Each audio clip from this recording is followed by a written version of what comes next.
Hi guys, welcome back to the channel and welcome to another episode of Food Exposed. In today's video we're going to be looking at Italian grated hard cheese, if we can call it that.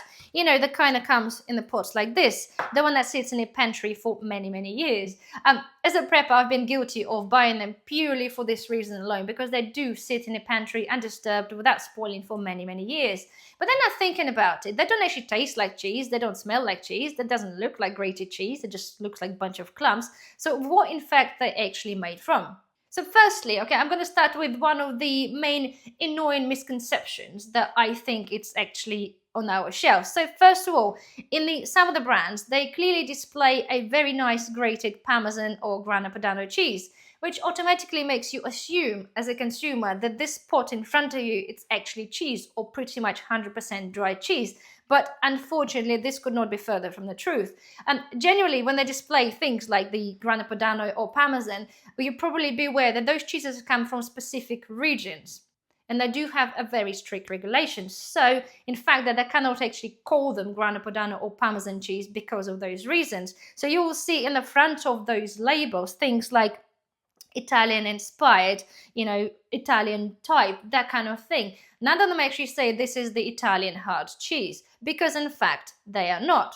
So if we look in the ingredients label on those kind of things, there is not a lot there. So it again gets me thinking there are got to be some loopholes and things in the labeling system to allow those things to be created without giving us much information. So, okay, the first thing, a lot of those pots have a lot of different preservatives. One of the main ones is called the lysozyme, I believe. So it is a number E1105. It is actually made from the egg whites. Again, comparing a few of the brands, not everybody mentions or tells you that it's got or made from the egg whites, because to some people, eggs are actually an allergen. And as well, if you're trying to be vegan and there's not mentioned on the label, then you're kind of a little bit stuffed. The other thing that contains a lot, it's some anti-caking agents. And one of the main ones that appears in those things is actually cellulose. And believe this or not, this is actually made from a wood pulp. Okay, which is again sounds pretty much disgusting. And then we're talking about the content of cheese, if there is in fact any cheese, because believe this or not, there are some brands there that create them from only milk solids and no cheese whatsoever. The rest of them are unfortunately the anti-caking agents, wood pulp, and some other additives and preservatives to make it taste a little bit like cheese. So in none of those pots that I've seen, there is actually percentage of cheese mentioned, unless there's certain brands are targeting saying we are the highest percentage, our dried cheese in fact contains some 50% cheese. That's the one thing, but I yet haven't seen any of them that actually do this. And unfortunately, the reason behind this, that because of the cheese industry, okay, there's a thing called a quantitative ingredient declaration. You know, the thing when they mention the percentage or how much of everything is in your product, so you can make an educated decision of what it is in your product. Unfortunately, cheese is exempt from that. That's meaning, okay, so the pots in front of me might contain no cheese whatsoever, or might only contain, say, 1% of cheese derived from, cheese solids, milk solids, that kind of thing.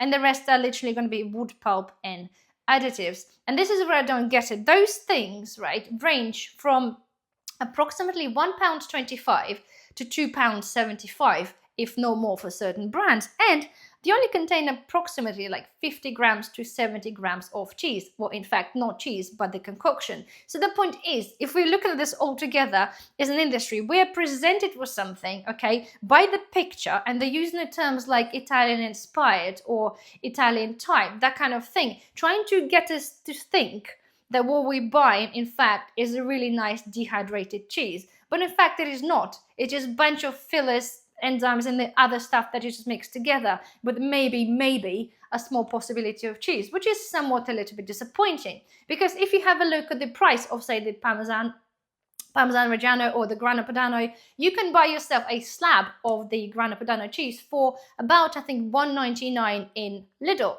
And Grana Padano and Parmesan do dehydrate very well. And in fact, with a proper dehydration and proper storage, those things can also sit in a shelf pretty much indefinitely, just like those. So this is where it really annoys me. For all the time I've been buying them as a prepper, thinking they're having a cheese, or not really thinking that that is 100% cheese, but not really thinking what else could it possibly be, because it does represent cheese and it's only has like few ingredients in the back. Well, in fact, I was rather disappointing. So the point is, okay, going forward with that, I understand that people rely on those for the convenience, because, as I said, they sit in your pantry for a long time.